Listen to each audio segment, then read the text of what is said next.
আসসালামু আলাইকুম গাইস, সবাই কেমন আছেন? তো আলহামদুলিল্লাহ আমরাও ভালো আছি আবার ভালো নেই। গাজীপুরের ভিতরে একটু বৃষ্টি হলে পুরো রাস্তা ব্লক হয়ে যায়। সেটা হচ্ছে গাজীপুর বাইপাস একটু বৃষ্টি হলে, একটু ভালো করে বৃষ্টি হলে পুরো রাস্তা ব্লক হয়ে যায়। দেখেন এই জায়গায় বর্তমান আমরা আছি প্রায় 1.5-2 ঘন্টা ধরে আটকে আছি। তারপরে প্রশাসনের লোক কোনো প্রকারে ক্লিয়ার করতে পারতেছে না। এখন লাস্টে পাবলিক আর প্রশাসন মিলিয়া, ডিফেন্স দুইটা মিলে কাজ করে রাস্তাটা ক্লিয়ার করতেছে। সবাই মিলে এটা কাজ করে ফেরি করতেছে। তো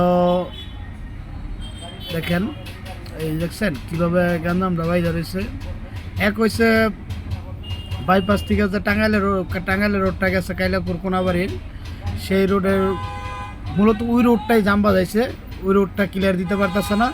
দেখছেন ওই সাইডে কীরকম পানি, ওই সাইডেও জাম। যারা ঢাকা ঢুকতেছে তারাও জামে আছে ওই শুধু পানির কারণে।